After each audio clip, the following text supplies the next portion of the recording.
তোমার মায়ের বয়স 85 বছর।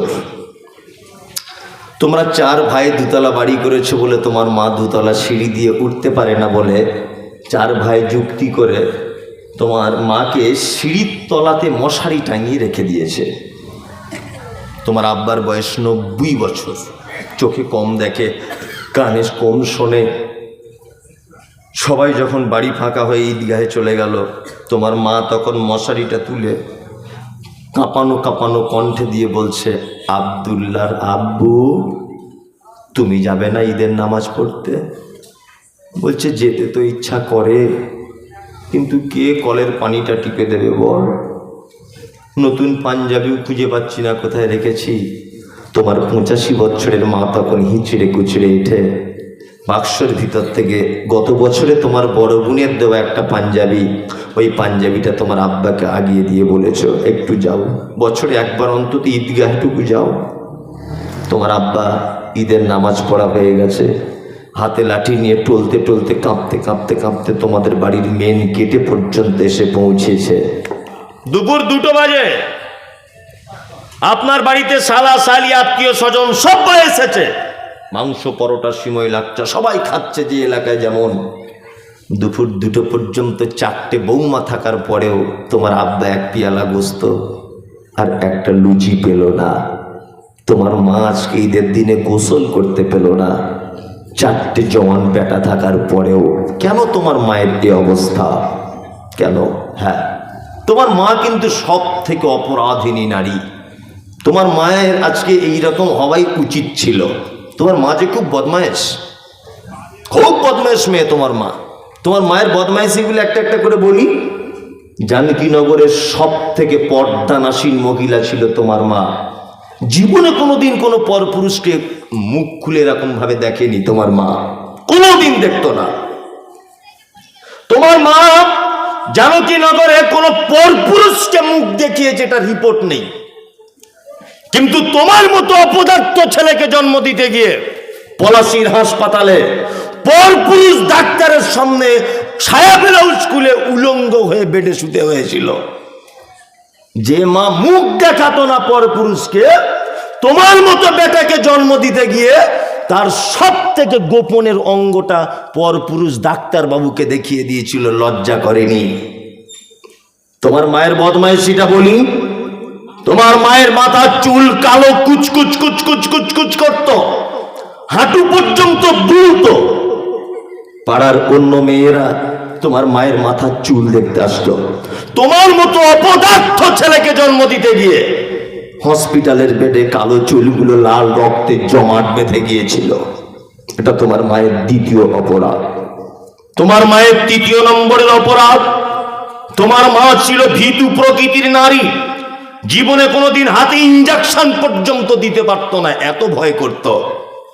কিন্তু তুমি যখন পেটে এসেছো, ডাক্তারবাবুর কাছে তোমার মা দাঁড়িয়েছে। ডাক্তারবাবু মেশিন দিয়ে পেটটা চেক করে দিয়ে বলছে, মা তোমার বাচ্চা সোজাসুজি থাকার কথা, টেঁড়া হয়ে লেগে আছে পেটের ভিতরে। 1 ঘন্টার মধ্যে যদি বাচ্চা কেটে না বার করা হয় তুমি মারা যাবে, বাচ্চা মারা যাবে। তোমার মা সেদিন ডাক্তারের পায়ে দুটো জড়িয়ে ধরে বলেছিল, ডাক্তারবাবু আমার প্রাণীর বিনিময়ে হলেও আপনি আমার বাচ্চাকে একবার বাঁচান।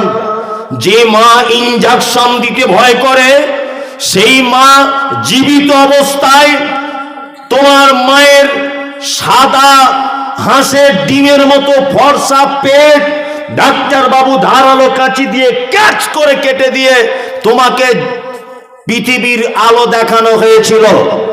সেই যে তোমার মায়ের মোটা সৌচার সুতো দিয়ে পেট সেলাই, আজও 80-90 বছর বয়সে মশারির ভিতরে তোমার মা তার বেদনা অনুভব করে।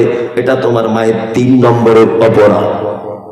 তোমার মায়ের 4 নম্বরের অপরাধ, তোমার নানির বাড়ি ছিল উত্তর 24 পরগনাতে। এইখানে বাসে উঠেছে তোমার মা, বাসে খুব ভিড়। তোমার মা কোন রকম সিটে বসেছে, তোমার বয়স তখন 1.5 বছর। সিটে বসেই তোমার মাকে বলছো, মা একটু দুধ দে না, মা খাই, একটু দুধ দে না। তোমার মা জানকীনগরের পর্দাশীল মেয়ে, কি করে বা বুকের ব্লাউজটা খুলবে? বাসের ভিতরে কত যুবক ছেলে, তুমি যখন বারবার বাধ্য করেছো, বিরক্ত করেছো, তোমার মা ব্লাউজের হুকটা খুলে দিয়ে বলছে, এ নাও বেটা দুধ খাও। একদিকে দুধের মোটা তোমার মুখে লাগিয়েছে, আর একদিকে মাথার কাপড় পড়ে যাচ্ছে বলে বারবার কাপড় ঠিক করছে। অসভ্য বাসের ভিতরে যুবকেরা তোমার মায়ের দিকে ফ্যাল ফ্যাল করে দেখছে। তোমার মা যদি সেদিনে একবার যদি বলে দিত, বেটা বাসের ভিতরে কি করে ব্লাউজ খুলবো, খুব লজ্জা করছে। আমি মমতাজুল ইসলাম বলছি, তোমার কচি কণ্ঠনালী আটকে তুমি সেদিন মারা যেতে।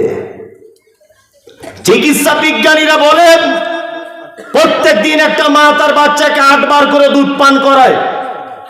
একবারে 250 গ্রাম দুধ পান করাতে হয়।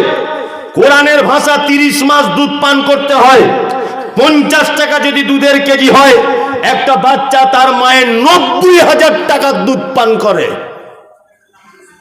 শুধু 90,000 টাকার তুমি দুধ পান করেছো তোমার মায়ের। তোমার আব্বাকে জানো?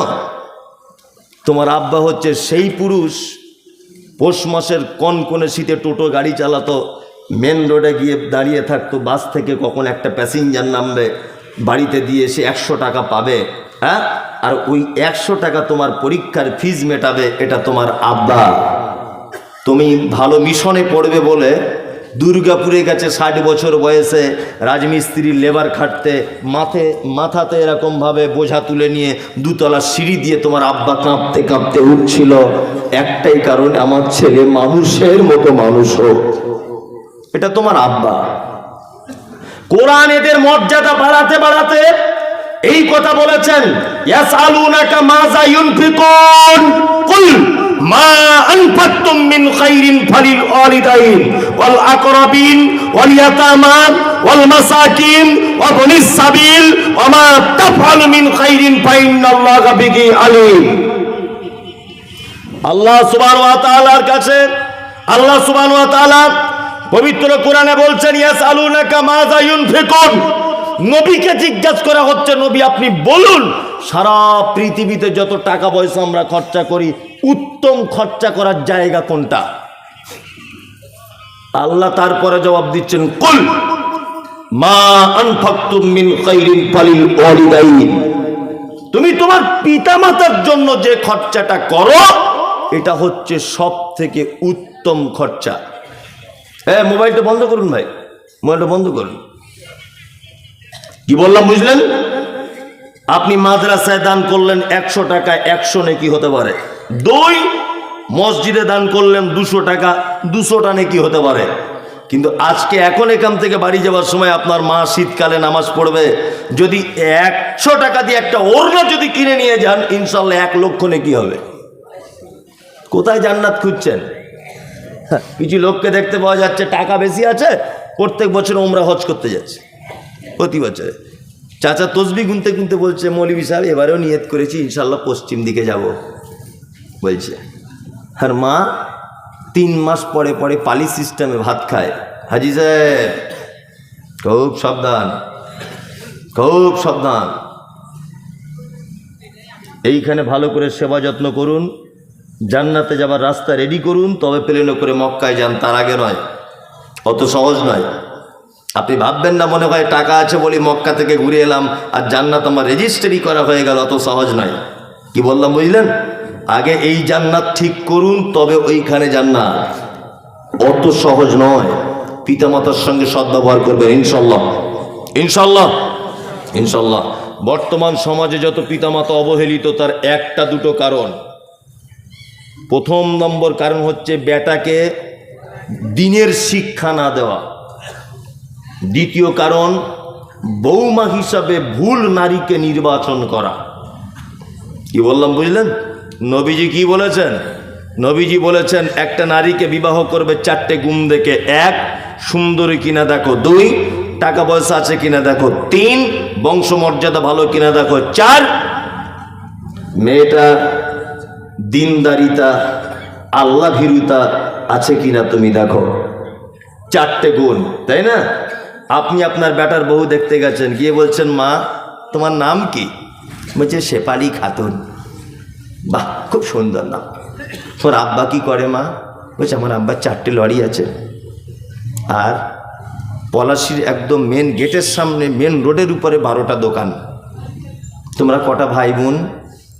বলছে আমি বাপের একাই, আমার ভাইটাই কেউ নাই। এর আর মাথায় কাজ করছে না। এ তো মেয়ে সুন্দর দেখতে যায়নি, 12টা দোকান শুনেছে, ও ভাবছে সব আমার বেটা পেয়ে যাবে, আর মরলেই হলো একবার, বুঝলেন না? শেষের বারে জিজ্ঞেস করছে মা, তো বলছে কি, কতটা লেখাপড়া জানো? বলছে উচ্চ মাধ্যমিক দিয়ে বাড়িতে বসে আছি। বলছে মা কলেজে ভর্তি হওনি? বলছে না কলেজে ভর্তি হয়নি। বলছে মা এখন তাহলে বাড়িতে বসে বসে কি করো? বলছে কিছু করি না, মাঝে সাঝে টিকটকে ভিডিও করি। তখন চাচা বাড়ি এসে ওর স্ত্রীকে বলছে শোনো, চাতা মেয়ে দেখি নাই, 12টা দোকান রোডের ধারে, 5টা লরি, মেয়ে লোকাল মেয়ে নয়, টিকটকের নায়িকাও বটে। বাড়ি এসে চাচিকে বলছে, চাচি তখন খুব সিরিয়াল দেখা চাচি, ও বুড়ো বয়সে খুব ভালো নেই, হ্যাঁ সিরিয়াল দেখা চাচি বলছে তাহলে এই বৌমাই ভালো। তুমি যদি টিকটকের নায়িকাকে বৌমা করে আনো, ঝাঁটা খেতে হবে না দই খাবে? ঝাঁটা, তোমাকে ঝাঁটাই মারবে। নবীজি বলেছেন তুমি একজন দ্বীনি শিক্ষায় শিক্ষিতা নারীকে তুমি যদি বিবাহের জন্য বৌমা হিসাবে নির্বাচন না যদি করো, সমাজে ফিতনা সৃষ্টি হবে, মারামারি লাগবে, সংসারে অশান্তি অরাজকতা দেখা দেবে। এ কথা বলছেন মুহাম্মদ সাল্লাল্লাহু আলাইহি ওয়াসাল্লাম। দিনদারি নারীকে আগে প্রাধান্য দেন। আর সত্যি দিনদারি মেয়ের দাম আছে, বললে হবে না। আমার তো মহিলা মাদ্রাসা আছে, সোশ্যাল মিডিয়া দেখেছে, কত ডাক্তার মাস্টার উকিল ফোন করছে, হুজুর একটা মেয়ে দেখে দেন না মাদ্রাসা থেকে। আর আমিও সেরকম লোক, দেখে দিতে পারি 1 লাখ টাকা লাগবে, 1 লাখ। মেয়ের বাপকে তো দিতে হবে না, তোমাকে লাগবে আমার মাদ্রাসায় ডোনেট 1 লাখ, তবে ভালো মেয়ে পাবে। কেন অন্য জায়গায় মেয়ে ভালো পাচ্ছ না এখন? আমি বলে দিচ্ছি, মেয়ে এখন মাদ্রাসায় পড়ানো ছাড়া মেয়েকে আর ভালো রাখা যাবে না। বর্তমান যা সমাজ হয়েছে, ভালো রাখা সম্ভব বলুন? পিছনে পিছনে ঘুরবেন আপনি আপনার মেয়ের, আমি আমার মেয়েকে ভালো রাখতে পারবো না, কোনো সম্ভব নয়। বিনীত অনুরোধ, পিতামাতার সঙ্গে খারাপ ব্যবহার করিয়েন না ভাই, আখেরাত হারিয়ে যাবে। আখেরাতের দিককে লক্ষ্য রাখবেন, পিতামাতার সঙ্গে সেবা করবেন, যত্ন করবেন। শীতের দিনে কম্বল চাদর যেটা লাগবে এনে দেবেন, যেটা খেতে চায় মা, মায়ের পিছনে খরচা করবেন। পৃথিবীর উত্তম খরচা করার জায়গা হচ্ছে এটা। চলুন, তারপরে লোকমান হাকিম তার বেটাকে আরো অনেক কথা বলছেন, আমি সেগুলো বাদ দিয়ে মাঝখানে 2টো আয়াত বাদ দিয়ে তারপরে বলছি। লোকমান হাকিম তার বেটাকে বলছেন, ইয়া বুনাইয়া আকিমিস সালাতা ওয়া'মুরু বিল মা'রুফ ওয়া নাহি আনিল মুনকার ওয়াসবির আলা মা আসাবাকা ইন্না যালিকা মিন আজমিল উমুর। বেটা সালাত আদায় করবে, নামাজ পড়বে। কি করবে? নামাজ পড়বে। নামাজ পড়েন তো আপনারা? পড়ছেন? 5 ওয়াক্ত পড়ছেন তো? ওই কারা 5 ওয়াক্ত কারা? হ্যাঁ, আমি সব বলছি, হবে তো শুরু করেছি, এবার আপনি থামুন। কি দিই দেখুন ওষুধটা, হোমিওপ্যাথি ওষুধ। দাঁড়া, তার মানে নামাজি আছে অবশ্য, কিছু কম আছে, তাই না? কম। আমাদের বাজারে 4-5 কোয়ালিটির নামাজি দেখতে পাওয়া যায়। 1, জোহরে যায়, আসরে যায়, মগরিবে টাইম পায় না, এর সাথে খুব ব্যস্ত, ফজরে ঘুম ভাঙে না, এরকম আছে না? আচ্ছা। 2, শুধু জুম্মার দিনে যায়। 3, ঈদুল ফিতর, ঈদুল আজহা। 4, 5 ওয়াক্তই যায়, না জেনে পড়ে। যদি বলছেন 5 ওয়াক্ত পড়ে না জেনে, মানে বুঝলাম না। চাচা কত বছর নামাজ পড়ছো বাপ? বলছে বাপ 25 বছর হয়ে গেছে আজকে। 25 বছর? বলছে হ্যাঁ। দোয়ায় কুনুতটা বলো তো? বলছে বাপ অত বড় দোয়া মুখস্থ করতে পারিনি বাপ, একদম মুখস্থ নেই। আচ্ছা, রুকু থেকে উঠে কি বলে? বাপ ওটাও নাই। সেজদাতে গিয়ে বাপ অত কিছু জানি না, তবে 25 বছর নামাজ পড়ছি। বুদ্ধি কম, বয়স বেশি হয়েছে, চোখে কম দেখি। চোখে কম দেখে, বুদ্ধি কম। কোনো দোকানদার 2 টাকা কম দিকতে দেখি, কি করে বুঝতে না পারে? হ্যাঁ, মাঠে গিয়ে পরের জমির আলি কেটে কি করে জমি বাড়াতে হয় সেই জ্ঞান আছে ওর, ও দুয়া জানে না, তাই না? এক পাক্কা চিটার ধরনের লোক, বাটপা। যদি বলছেন কেমন, এই দেখুন এই লোকটা আবার কত ডেঞ্জারাস দেখুন, এতদিন এটা আপনাকে কেউ বলে দেয়নি। 25 বছর নামাজ পড়ছে, দুয়ায় কুনুতে এরকম করছে। আচ্ছা, তুমি দুয়া জানো না, ঠোঁট লাড়াচ্ছ কেন? এটা তো একটা যুক্তি। যুক্তি কি যুক্তি নয় বলুন? রুকু থেকে উঠে দোয়া বলতে হয়, তা তুমি যখন দোয়া জানো না তাহলে তুমি চুপ থাকবে, তাই না? তুমি ছোট্টা নাড়াচ্ছ, কি বলো? তার মানে আল্লাহর সাথে পর্যন্ত ধোঁকাবাজি করছে মসজিদের ভিতরে। ঠিক বলছি না ভুল বলছি? এরকম লোক আছে না নেই? আচ্ছা, তোমার সব জ্ঞান টনটনে আর দুয়ার বেলা পারো না। হ্যাঁ, গোলাম হোসেন, বেশি দিন এরকম ভাবে চলবে না। 2 দিন 5 দিন 30 দিন 40 দিন লাস্ট নামাজ হয়ে যাবে, তারপর থেকে আর হবে না। বিনীত অনুরোধ, ছেলেকে বলুন একটা বাজার থেকে সঠিক দুয়ার বই কিনে এনে দিতে। অন্তত বইগুলো পড়ুন, অন্তত পড়ুন বইগুলো। বই এক অক্তে যায় আর এক অক্ত যায় না, ভালো করে বুঝবেন। আর একটা কথা মাঝখানে বলে রাখছি, এ কথায় আমার কে রাগ করলেন আর কে আমাকে দাওয়াত করলেন ওটা আমি বেশি কিছু ভাবি না। ইদানিং আমাদের অনেক মসজিদ কমিটিতে যারা আছে এদেরকে দেখা যাচ্ছে যে এরাও কিন্তু অনেক মানুষ থাকে বেনামাজি, থাকে না? থাকে। এদেরকে কাল সকাল হতে হতে, যদি আপনাদের এখানে সেরকম থাকে, কাল সকালে মিটিংটাকে বাদ দিয়ে দেন।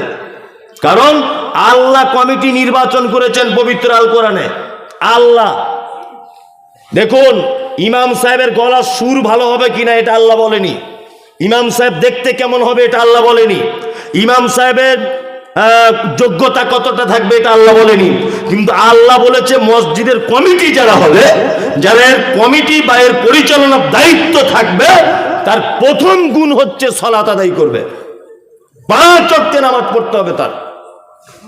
আর আপনি যদি নামাজ না পড়ে থাকেন, কাল সকালেও তো আপনি রিজার্ভ দিয়ে দেন, কিন্তু এটা আপনার কাছে অনুরোধ, সকাল হতে হতেই যে ভাই খাতাপত্র ধরো, আমি নামাজ পড়তে পারছি না, আমি আল্লাহর ঘরের অন্তত দায়িত্বে থাকবো না, আমি ক্লাবের দিকে থাকবো, আমি অন্য কাজে থাকবো, আমি ওই কবরস্থানে থাকবো, আমি ওই জলসা কমিটিতে থাকবো, আমি মসজিদে থাকবো না। আল্লাহ পর্যন্ত নিষেধ করেছে থাকা। আমি মমতাজুল ইসলাম এটা বলছি না, আল্লাহ বলেছে। সূরা তাওবাটা খুলে দেখুন, আছে না নেই? আছে? জিজ্ঞেস করুন, সূরা তাওবাটা খুলুন, আছে। বিনীত অনুরোধ, সালাত বাধ্যতামূলক ইবাদত। যারা বলছে জোহর পড়ি, আসর পড়ি, এশা পড়ি, ফজরে যাই না, ঘুম ভাঙে না, তাই এরা বেনামাজিদের তালিকায়। যদি বলছেন কেমন করে, আপনাকে বলছি, আমার বেটা মাধ্যমিক পরীক্ষা দিবে, 4টে বিষয় পরীক্ষা হবে, 3টেতে 100 নাম্বার পেয়েছে। আচ্ছা বলুন তো দেখি, একটাই যদি 0 পায়, রেজাল্ট যেদিন বার হবে পাস না ফেল? ফেল। জোহরে গেছে 100 নাম্বার, আসরে 100 নাম্বার, মগরিবে 100 নাম্বার, এশাতে 100 নাম্বার, ফজরে ঘুম ভাঙেনি তাই যায়নি, ফেল। কি বললাম বুঝলেন? 2, যারা শুধু জুম্মার দিনে যায় এদের খুব কঠিন বিপদ, এদের থাকার জায়গা জাহান্নাম। যারা শুধু জুম্মার দিনে যায়, যদি বলছেন আপনার কি বাপের জান্নাতটা ঠিক এলো আছে, হ্যাঁ পাগল, আমি বলিনি, কোরআন বলছে। কোরআন কি বলছে? কোরআন বলছে ফাওয়াইলুল লিল মুসাল্লিন, ওয়াইল নামক জাহান্নাম ওদের জন্য, আল্লাযীনা হুম আন সালাতিহিম সাহুন, যারা সালাত আদায় করে অস্বস্তি সহকারে, আল্লাযীনা হুম ইউরাউন, যারা লোক দেখানোর কারণে নামাজ পড়ে। জুম্মার দিনে শুধু যায় মানে এটা বুঝে নিতে হবে বাজারে 5 জন দোকানদার, 4 জন যাচ্ছে, আমি যদি না যাই মান সম্মানের ব্যাপার। ও তখন লোক দেখানোর উদ্দেশ্যে ঝাঁপ নামিয়ে দিয়ে মসজিদে চলে এসেছে। আল্লাহ যেন ওর দিকেই টার্গেট করে বলছেন ইউরাউন, যারা লোক দেখানোর জন্য মসজিদে সালাত আদায় করতে যায়, এদের থাকার জায়গা জাহান্নাম। আছে তো কোরআনে এটা? জিজ্ঞেস করুন। তা আমি শুধু অনুবাদ করে দিচ্ছি আপনাকে বাংলাতে। চলুন, কিছু লোক আছে আমাদের বাজারে, তারা বলে মৌলভী সাহেব আমি নামাজ পড়ি না, তবে ইমানের আমার কোনো ঘাটতি নাই। আছে না নাই? হ্যাঁ। আবার কিছু লোক বলে সারা জীবন নামাজ করে কি করলি তুই? হ্যাঁ, দাড়ি রেখে তোর কি উপকার হলো? দেখ, বিনা দাড়ি নামাজ না পড়ে 2 তলা বাড়ি পারলি। অনেক লোক আছে না নেই? এই কথা যদি কেউ বলে সঙ্গে সঙ্গে সে বেঈমান হয়ে যাবে, তার আর ইমান থাকবে না। যদি বলছেন কেন, কেউ যখন নামাজ পড়ে না তার কাছে বলতে গেলে সে যদি এই কথাটা বলে, মৌলভী সাহেব খুব অন্যায় হয়ে যাচ্ছে, ভুল করছি, নামাজটা পড়তে পারছি না, এর অসুবিধা নেই, এ কাবিরা গুনাহ করছে সালাত ছেড়ে দিয়ে, কিন্তু এর ইমান আছে। কি বললাম বুঝলেন? কিন্তু যে লোকটা বলছে নামাজ পড়ে, আমাকে বারবার বলতে শোনা তো ভাই, তোমার নামাজ তুমি পড়ো, তোমার কবরে তুমি হিসাব দিবে, আমার কবরে আমি দেবো, সবাই পড়বো না, ও বেঈমান হয়ে গেছে সাথে সাথেই। কারণ আগের লোকটা নামাজ স্বীকার করেছে, নিজের দোষ স্বীকার করে একটু নত স্বীকার করেছে, কিন্তু এই দ্বিতীয় লোকটা অঙ্গীকার করছে, ইনকার করছে নামাজকে, করছে না, তার মানে এর ঈমান আর থাকলো না। কেউ যদি মনে করে দাড়ি ফাড়ি ওসব কথা বলিও না তো ভাই, আমাকে ভেবে নিতে হবে তোমার ঈমান চলে গেছে। পর্দা, তোমার বউকে তুমি পর্দায় রাখো। মৌলভী সাহেবদের ইনকাম কম, ওই জন্য একটা বড় খায় 4 বছর চালায়, ওর বউরা সব বড় কাপড়ে পর্দা করবে, আমাদের ইনকাম বেশি, নিত্য নতুন ড্রেসপত্র পড়বে। যদি কেউ এই কথাটা বলে দেয় তাহলে তার ঈমান চলে যাবে। তোমার বউ পর্দা করতে পারছে না, এটা তুমি লজ্জিত হয়ে তুমি বলো যে আমি করতে পারছি না, মৌলভী সাহেব দোয়া করবেন যাতে আগামীতে করতে পারি, এটা আলাদা বিষয়। তুমি ইনকার করতে পারবে না। খুব সাবধান। সালাত বাধ্যতামূলক কি ইবাদত, এই ইবাদত ছাড়া কোনো মানুষ জান্নাত যেতে পারে না। যে লোক বলছে নামাজ পড়ি না, ঈমান ঠিক আছে, আমি মুমতাজুল ইসলাম বলছি তোমার ঈমান আছে, তবে তোমার ঈমানে পোকা লেগেছে। স্প্রে করতে হবে, সরিষা যে আলু যেমন স্প্রে করে, তোমার ওখানে স্প্রে করতে হবে, তাছাড়া তোমার ঈমান পুরোটাই নষ্ট হয়ে যেতে পারে। নামাজ পড়বে না, তার জান্নাত নাই। আল্লাহ তাআলা বলেন মা সালাকাকুম ফি সাকার, একজন সাকার নামক জাহান্নামীকে জিজ্ঞাসা করা হবে তুমি কেন সাকার নামক জাহান্নামে এসেছো? সে তখন বলবে ক্বালু লাম নাকু মিনাল মুসাল্লিন, সব ভালো কাজ ছিল ভাইরে, শুধু নামাজ পড়িনি তাই। তার মানে নামাজ না পড়লে থাকার জায়গা জাহান্নাম। পশ্চিম বাংলার একজন বিখ্যাত আলেম, নাম হলো আব্দুল হামিদ ফাইজি আল মাদানী, নাম শুনেছেন? আব্দুল হামিদ মাদানী নাম শুনেছেন? 200-র কাছাকাছি বই লিখেছেন। যদি আপনার বাড়িতে বইটা থাকে, পৃষ্ঠার নাম্বার বলছি, কাল সকালে দেখে নেবেন। বইটির নাম হচ্ছে জানাজা দর্পণ। কি বই? জানাজা দর্পণ। এই জানাজা দর্পণ নামক বইয়ে আব্দুল হামিদ মাদানী সাহেব কাদের জানাজা পড়া যাবে আর কাদের যাবে না এই ব্যাপারে লিখতে গিয়ে তিনি বলছেন, কোন লোক যদি সালাত আদায় না যদি করে, তার জানাজা যদি কেউ পড়তে পারে, তবে যেন দুয়াটা না করে। কি বললাম বুঝলেন? কোন বেনামাজি যদি মারা যায়, তার জানাজা যদি কেউ পড়তে পারে, যেন দুয়াটা না করে। কারণ আল্লাহুম্মা গফির লি হাইয়িনা ওয়া মাইয়িতিনা, আল্লাহ ক্ষমা করে দাও জীবিতদেরকে, ক্ষমা করে দাও মৃতদেরকে। অশাহিদিনা, আল্লাহ যারা উপস্থিত তাদেরকে ক্ষমা করে দাও, যারা অনুপস্থিত তাদেরকে ক্ষমা করে দাও, যারা বড় তাদেরকে ক্ষমা করো, যারা ছোট তাদেরকে ক্ষমা করো। আল্লাহ নারীদেরকে ক্ষমা করো, আল্লাহ পুরুষদেরকে তুমি ক্ষমা করো। এই যে দুয়াটা রয়েছে বন্ধুরে আমার, আল্লাহর ঘোষণা হচ্ছে এই মা সালাকাকুম ফি সাকার। একজন জাহান্নামীকে জিজ্ঞাসা করা হচ্ছে তুমি কেন জাহান্নামে আছো বলো? ও বলবে ক্বালু লাম নাকু মিনাল মুসাল্লিন, আমার সব ভালো কাজ, শুধু নামাজ পড়িনি। তার মানে অত্র আয়াত থেকে প্রমাণ হলো নামাজ না পড়লে তার থাকার জায়গা জাহান্নাম। জাহান্নাম যার ব্যাপারে আল্লাহ ডাইরেক্ট বলে দিচ্ছে। এইরকম কোন মানুষের জানা যায় যদি আপনি বলেন আল্লাহুম্মা গফির লি হাইয়িনা, আল্লাহ ক্ষমা করে দাও উপস্থিত মানুষদের, জীবিতদেরকে, ওয়া মাইয়িতিনা, আর যে মারা গেছে তাকে।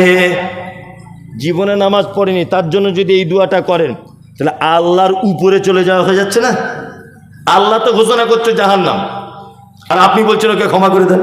এটা কেমন ব্যাপার হয়ে যাচ্ছে না? যাচ্ছে না। আমার কথা বলিনি, ওনার বই থেকে পড়ে এসে বলছি। তাহলে নামাজের কত গুরুত্ব বলুন তো, আছে না নেই? কোন মানুষ নামাজ ছাড়া জান্নাত যেতে পারবে? পারবে না। বিনীত অনুরোধ, কিছু করেন না করেন, অন্তত পক্ষে 5 ওয়াক্তের জামাত সহকারে নামাজটা পড়ব, ইনশাল্লাহ পড়ব। গাড়ি চালান তাই না, অনেক দূরে দূরে ভাড়া খাটতে যেতে হয়, এক সাইডে দাঁড় করিয়ে চট করে, আপনার তো ভালো সুবিধা, জোহরের নামাজ দেখছেন 4 রেখাত 2 রেখাত পড়ে নেন, আপনার তো খুব আরাম তাই না? আসরের 4 রেখাত, গাড়িটা একটু বাম দিকে সাইড করে দিয়ে 2 রেখাত পড়ে নেন, আপনার ছুটি। সুন্নত পড়তে হবে না, কিচ্ছু পড়তে হবে না আপনার, শুধু আসরের 2 রেখাত কসর পড়ে নেন, আপনার ছুটি। জোহরের কিছুই পড়তে হবে না, শুধু 2 রেখাত কসর করে নেন আপনি। কি বলে, অন্তত মুসলিম থেকে যাবেন। বললাম, বুঝলেন? অন্তত পক্ষে কি থেকে যাবেন? মুসলিমটুকু থেকে যাবেন আপনি, ইসলাম থেকে খারিজ হবেন না। খুব দুঃখ লাগে, আফসোস লাগে সত্যি, যে আমরা প্রত্যেক জায়গাতে জলসাগুলোতে এই মসজিদের উন্নতি করবে। কিসের উন্নতি? না আমাদের মসজিদের মার্বেল পাথরটা লাগাতে হবে, তাই। আচ্ছা বলুন তো, মাটির মসজিদে নামাজ পড়লে নেকি কম আর মার্বেলে পড়লে নেকি বেশি, এরকম কোনো ব্যাপার আছে? আছে? তাই। তা আপনার মার্বেলের উপরে এত কেন আপনার টেনশন এসে? কই মসজিদের সর্দার সাহেব, মসজিদের ইমাম সাহেব, মসজিদের যারা পাক্কা মুসল্লি, তারা মিলিয়ে কই এটা তো বলে না, চলো প্রতিদিন আমরা টার্গেট করব 5 জন করে নামাজি বাড়াতে হবে,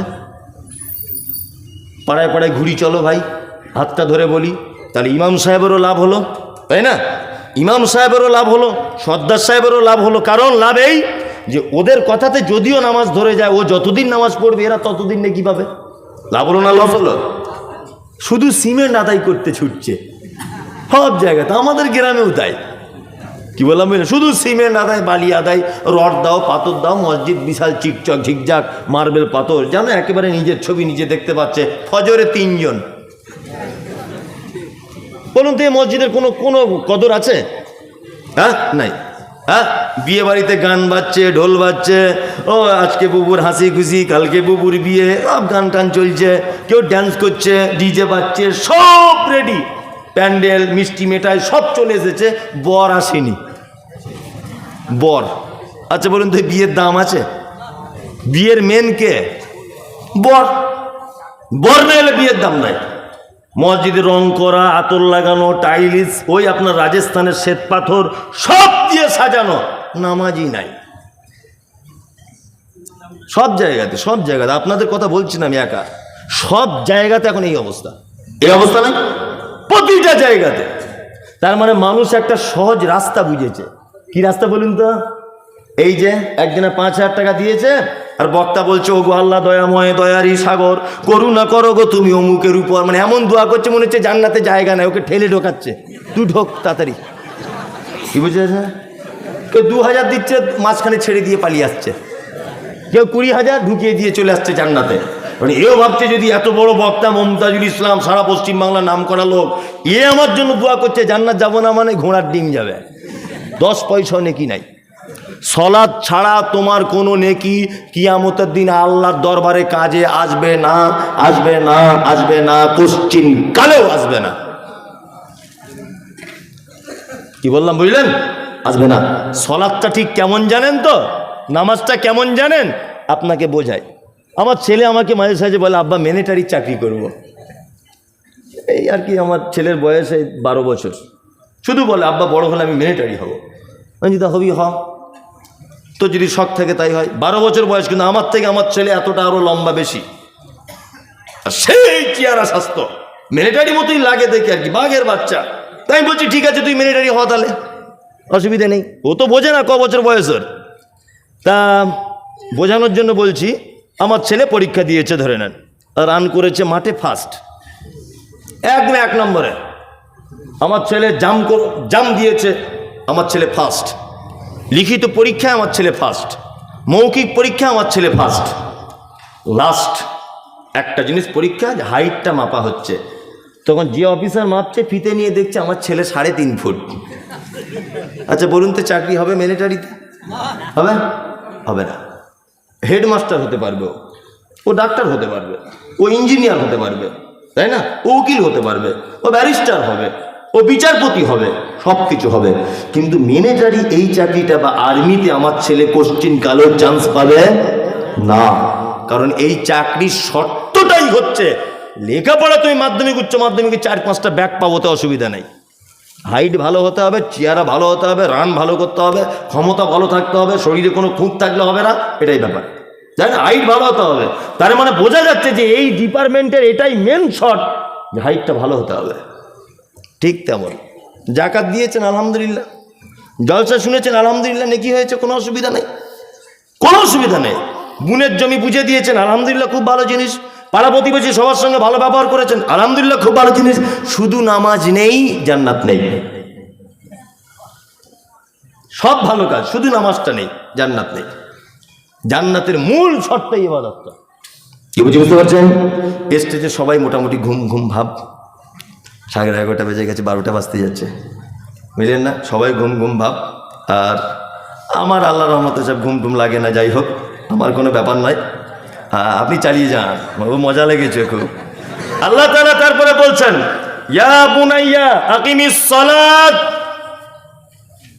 লোকমান হাকিম তার বেটাকে বলছে, বেটা সালাতটা আদায় করো। অসবির আলা মা আসাবাক, আর বিপদ আপদ হলে ধৈর্য ধারণ করো। কি বললাম বুঝলেন? আল্লাহ তাআলা তারপরে বলছেন, ওয়ামুরু বিল মারুফ, ভালো কাজের আদেশ দাও, মন্দ কাজে নিষেধ করো। দুটো, একটা মন্দ কাজ আর ভালো কাজ বলে দেবো নাকি?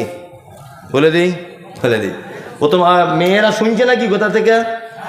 ওদের ব্যাপারে একটা হাদিস বলে দিই, আর আপনাদের ব্যাপারে একটা হাদিস বলে দিই। প্রথমে তুই ভাই ধৈর্য। আল্লাহ নবী বলছেন, আল মারাতু ইজা সাল্লাতু খামসাহা, একজন নারী যদি 4টে কাজ যদি করে জান্নাত চলে যাবে। 1 নম্বরে হচ্ছে সে যদি 5 ওয়াক্তের সালাত আদায় করে, অসামাত শাহরাহা, আর 1 মাস যদি সে সিয়াম পালন করে। কতদিন সিয়াম রাখবে? কতদিন রোজা রাখবে? 1 মাসের ভিতরে কেউ রাখবে 27 দিন, কেউ রাখবে 25 দিন, আবার কেউ রাখবে 23 দিন। বাকি দিনগুলো যদি নামাজ হয় ওই ছুটি দিয়ে দেওয়া হয়েছে, রোজা যদি হয় অন্য মাসে করে দিতে হবে। আর 3 নম্বরে ওয়া আতাআত বালাগা, বিশ্ব নবী বলছেন, ও নারীরা তোমরা তোমার স্বামীর সেবা করবে, তাহলে তুমি জান্নাত চলে যাবে। কটা ভালো মন্দ কাজ বলে দিচ্ছে হাদিস দিয়ে, শুধু হাদিসগুলোর বাংলা বলে দিই। 1, মায়েদেরকে বলছি 4টে কাজ করুন, জান্নাত চলে যাবেন। কটা কাজ? 4টে। 1, 5 ওয়াক্ত নামাজ পড়বেন। 2, অসামাত সাহারা, 1 মাস রোজা রাখবেন। আতাত বালাগা, স্বামীর সেবা করবেন। করে তো? আপনাদের করছে? পানিটা দেখি বাবু, একটু পানি। ও খুব ভালো লোক, ও সব বুঝে। বিসমিল্লাহ।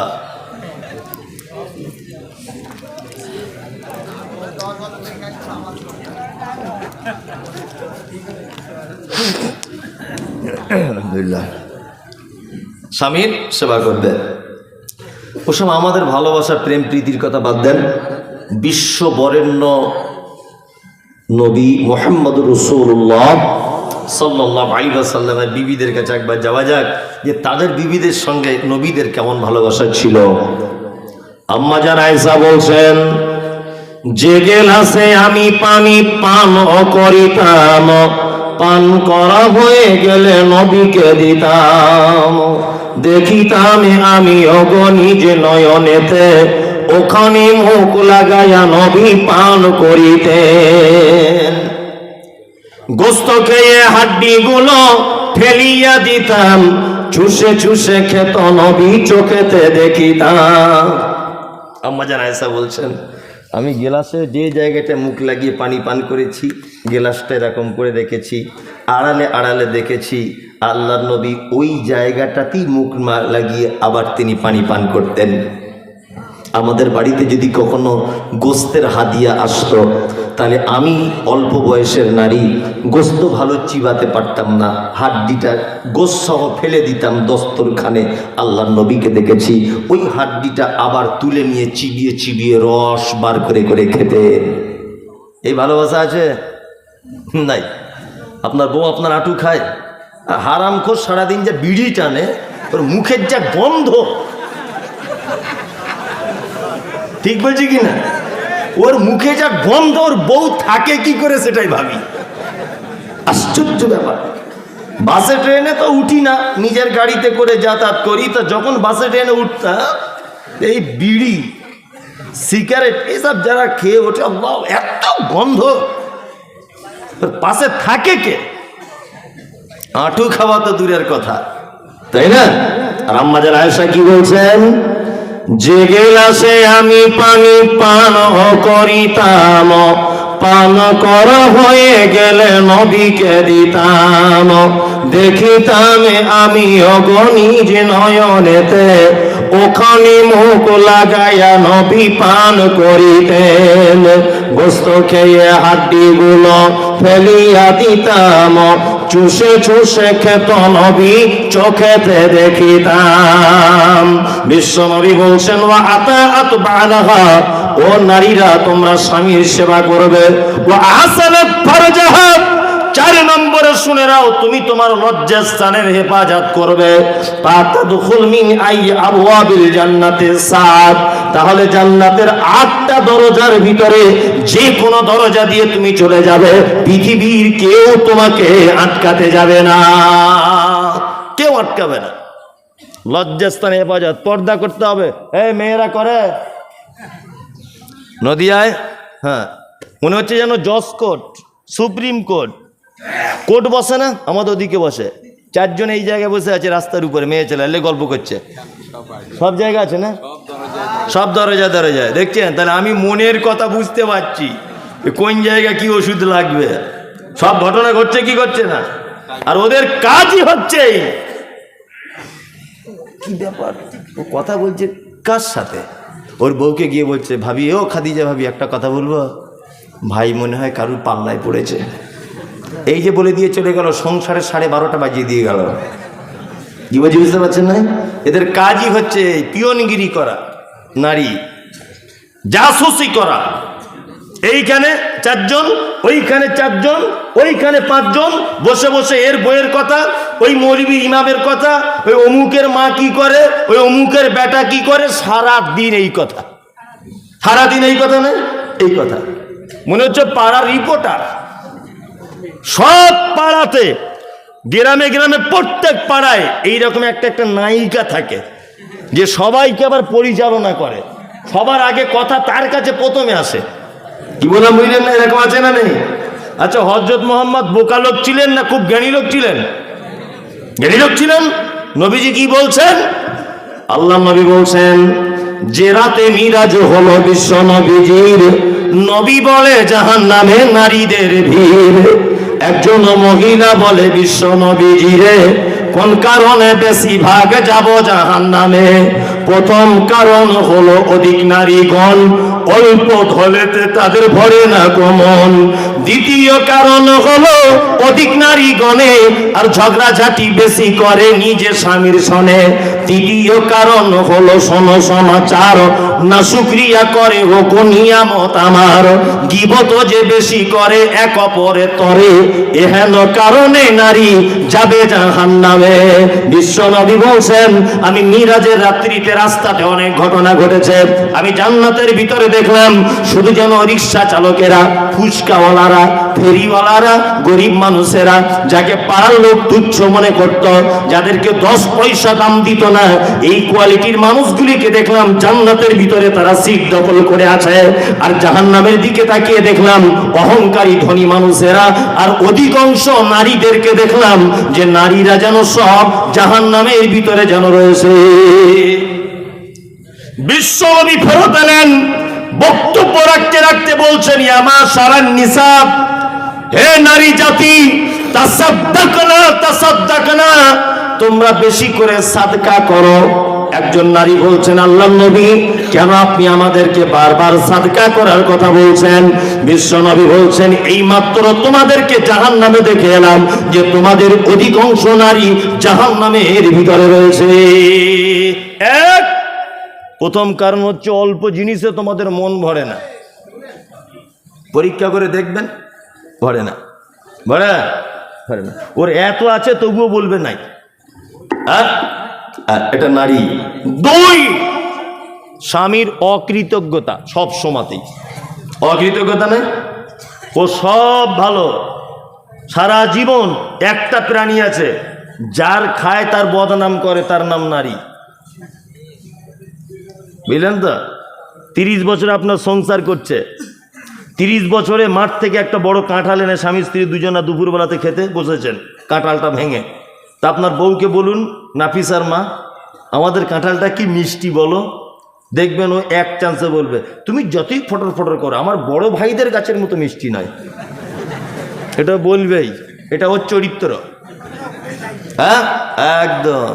ও সব মেনে নিবে, বাপের বাড়ির বদনাম সহ্য করবে না। রাত্রের বেলা আজ কি পরীক্ষা করবেন? তোমার হাসি বাবা হিমামালানি ফেল, তোমার চোখ, তোমার মাথার চুল, তোমার গোলাপি কালারের ঠোঁট, তোমার হাতের রান্না, তোমার চলন, তোমার তাকানো, তোমার অভিমান, তোমার মুচকে হাসি আমাকে প্রেমে পাগল করে দেয়। সব ভালো, দেখবেন দিন দিন করে নাচছে, প্রশংসা করে দিয়েছেন। বালিশে মাথায় দেওয়ার আগে একটা কথা বলবেন, সব ভালো, তোমার আব্বারা লোক খারাপ। এইটা আজকে রাতে বলে দেখবেন, বুঝলেন তো? গামছা যদি থাকে গলায় দিয়ে টেনে জিভ বার করে দিবে, ও সব মেনে নিবে, বাপের বাড়ির বদনাম সহ্য করবে কখনই করবেন। এর নাম কি? নারী। মুহাম্মদ সাল্লাল্লাহু আলাইহি ওয়াসাল্লাম তারপরে বলছেন, শোনো নারী তুমি জাহান্নাম চলে যাবে গীবত পরনিন্দা করার কারণে। আমি এ কথা অনেক বলি, তাও আজকে বলে দিচ্ছি, সামাজিক অবস্থা বলে, যে আপনার বাড়িতে 4 জন পুরুষ মানুষ যদি ঢুকতে চায় ঢুকতে দেবেন। আপনার বউ বেটি একটু আলাদা ঘরে থাকবে, ঢুকে দরকার মিটিয়ে চলে যাবে, অসুবিধা নেই। আপনার বাড়িতে আপনার বউকে কাল সকালে বলে দেবেন যে পাড়ার কোনো মেয়ে ছেলে যেন আমাদের বাড়িতে যেন না দেখি। সংসারে যত অশান্তি, যত মারামারি, স্বামী স্ত্রী বিচ্ছেদ, এর একটা কারণ হচ্ছে পাড়ার অন্য বউদেরকে বাড়িতে ঢুকতে দেওয়া। সংসারে আগুন লাগানোর মাস্টারেরা, কি বললাম বুঝলেন না? ওই জন্য অন্য কোনো লোকের বউ আপনার বাড়িতে ঢুকতে দেবেন না। আপনার বউ রাস্তায় বসে থাকে কেন? আপনার নিজস্ব পার্সোনালিটি নেই, সম্মান নেই, আপনার গায়ে হাতে কাপড় নেই, ব্লাউজ পরে ওড়না নেই, কিছু নেই, রাস্তায় বসে বসে আর একটা মেয়ের সঙ্গে গল্প করছে। লজ্জা শরম মতো থাকা দরকার রাস্তাঘাটে। এরকম কেন? কাছে মসজিদ, কত মানুষ যাতায়াত করছে, বয়স্ক মানুষ, কত মানুষ নামাজ পড়ে বার হচ্ছে, আর তুমি বেহায়ার মতো রাস্তাতে মিটিং করছো বসে বসে। করিয়েন না এগুলো। আল্লাহ নবী সাল্লাল্লাহু আলাইহি ওয়াসাল্লাম নিষেধ করেছেন রাস্তাতে বসতে, এমনি পুরুষ মানুষেরও নিষেধ, নারী তো দূরের কথা, পুরুষ মানুষেরও নিষেধ রাস্তায় বসা। খুব সাবধানে থাকবেন। ভালো কাজ বলে দিলাম, 4টে করবেন, 5 ওয়াক্ত সালাত আদায় করবেন, 1 মাস সিয়াম পালন করবেন, স্বামীর সেবা করবেন, লজ্জাস্থান হেফাজত অর্থাৎ পর্দা করবেন। স্বামী বাড়িতে নেই, আপনার মামাতো ভাই বলছে তোদের বাড়িতে বেড়াতে আসবো, একদম না। তোমার ফুফুতো ভাই আসতে চাইছে, তোমার বাড়ির স্বামী নেই, একদম আসা যাবে না, মাথায় থাকে যেন। তোমার দাদু বলছে যাব, আসতে পারে, নিজের দাদু হতে হবে। তোমার নানা বলছে আসবো, পারুলি তোদের বাড়ি যাব, তোমার নাচ জামাই বাড়ি নেই, কোনো অসুবিধা নেই, চলে আসতে পারে, নানা আসতে পারে। আপন মামা বলছে পারুলি তোদের বাড়ি যাব, বলছে তোমার জামাই বাড়ি নেই, কোনো অসুবিধা নেই, আপন মামা আসতে পারে, স্বামী বাড়ি না থাকলেও। স্বামী বাড়িতে নেই, বোনের বেটা আসতে একদম কোনো অসুবিধা নেই, আপন ভাই কোনো অসুবিধা নেই, আপন চাচা কোনো অসুবিধা নেই, নিজের ভাই কোনো সমস্যা নেই, আপন বাপ কোনো সমস্যা নেই। একটা গেঁড়াকল সমাজে চলছে, সেটা বলে দিয়ে যায়। আবার শাশুড়ি বলছে বৌমা হাগো, ছেলেটা বারবার আসছে, কে? বলছে আমার মামা হয়। কেমন মামা? বলছে আমার মা ওকে ভাই বলে ডাকে, পাতানো ভাই আমার মায়ের। তোমার পাছার চামড়া তুলে দিব, বিয়াদব কোথাকারে, পাতানো কুটুম মামা, পর্দা করা লাগবে, তুমি জানো না? জানো তুমি? পর্দার ব্যাপারে এত খাতারনাক, শুনে রেখে দেন, এগুলো পাড়া গ্রামের সমস্যা চলে। আমার স্ত্রীর বাচ্চা কাচ্চা হয়নি, অরিজিনাল নয়, বোঝানোর জন্য বলছি। তা আমি হসপিটাল থেকে 2 দিনের একটা বাচ্চা কিনে নিয়ে এসেছি। কদিনের? 2 দিনের বাচ্চা। ছেলেটা আস্তে আস্তে আস্তে আস্তে আস্তে বড় হয়েছে। আমার স্ত্রীর দুধ পান করেনি, আমার স্ত্রীর দুধ পান করেনি। আর দুধ ওর হবে কি করে? তো বাচ্চা আসেনি পেটে, দুধ পান করেনি। ও ফিডার খেয়ে পাপ্পু খেয়ে মানুষ হয়েছে। বাচ্চা ছেলেটা 2 দিন বয়স থেকে, যেদিন থেকে মা ভাষা শিখেছে, আব্বা ভাষা শিখেছে, আমার মাকে কিন্তু মা বলে ডাকে, আমার মাকে মা বলে ডাকে। আমার স্ত্রীকে মা বলে ডাকে, আমার স্ত্রী আবার ওকে বেটা বলে ডাকে। আমাকেও আব্বা বলে, আমি ওকে বেটা বলি। বলুন তো, ছেলেটার যখন যৌবন চলে আসবে, তখন ওই ছেলেটা আমার স্ত্রীকে মা বলে ডাকে, তারপরেও আমার স্ত্রী ওর সঙ্গে ডাইরেক্ট কথা বলতে পাবে কি পাবে না? পাবে না, হারাম, চলবে না। কি বলছি বুঝতে পেরেছেন কথাটা কত ইম্পর্টেন্ট? হ্যাঁ, ওই পুরুষ বা ওই ছেলেটা যদি আমার স্ত্রীর 1-2 ঢোক দুধ যদি পান করে নিত, তাহলে আর পর্দা থাকতো না, তাহলে ও বেটা হয়ে যেত।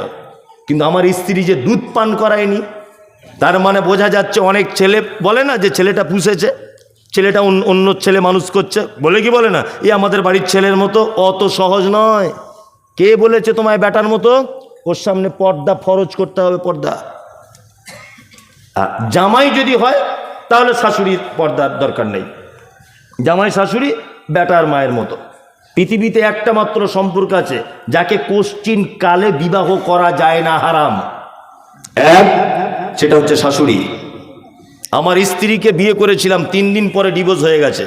বোঝার চেষ্টা করুন, আমার স্ত্রীকে বিয়ে করেছি, 3 দিন পরে ডিভোর্স হয়ে গেছে। আমার স্ত্রীর যে মা, তারও ডিভোর্স হয়ে গেছে, মানে আমার শ্বশুরের সাথে। এখন আমি যদি ইচ্ছা করি আমার ওই স্ত্রীর মা, তাকে বিয়ে করতে পারবো? আমার তো স্ত্রী এখন নেই, পারবো? পারবো না। কিয়ামত পর্যন্ত ওই মহিলাটা আমার জন্য হারাম, কারণ আমি ওর বেটিকে বিয়ে করেছিলাম তাই। তার মানে বোঝা যায় জামাই শাশুড়ি তেমন মারাত্মকভাবে পর্দার ব্যাপার নয়, তবে একেবারে যে বিনা ওড়নাতে থাকবে আমি এটা বলছি না। যেগুলো দেখানো প্রয়োজন, হাত মুখ, এতটুকু জামাই শাশুড়ি এক জায়গায় দাঁড়িয়ে কথা বলতে পারে বেটার মতো, বা এক জায়গায় বসে কথা বলতে পারে, কোনো আপত্তি নেই। শ্বশুর বৌমা অবশ্যই পারে, পাশাপাশি বসে বৌমা মেয়ের মতো একটু কথা বলবে, সুখ দুঃখের কথা, ছেলের ব্যাপারে কিছু বলবে, তোমার শাশুড়ির ব্যাপারে কিছু, কোনো অসুবিধা নেই। ইসলামে পর্দা মারাত্মক ইম্পর্টেন্ট। একদিনের বাচ্চা লালন পালন করে তার সামনে যখন পর্দা করা লাগে, আর তুমি বেহায়ার মতো রাস্তায় বসে মিটিং করছো, তোমার লজ্জা শরম আছে? হ্যাঁ, যে পুরুষ মানুষ এখানে বসে আছেন, আপনার বউ যদি এই দলে থাকে, তাহলে এটা বলে দিলাম আপনাকে, কিয়ামতের মাঠে আপনি দায়ুসের কাতারে দাঁড় করানো হবে আপনাকে। খুব সাবধানে থাকবেন। মায়েদেরকে 4টে ভালো কাজ বলে দিলাম, জান্নাত চলে যাবেন ইনশাআল্লাহ।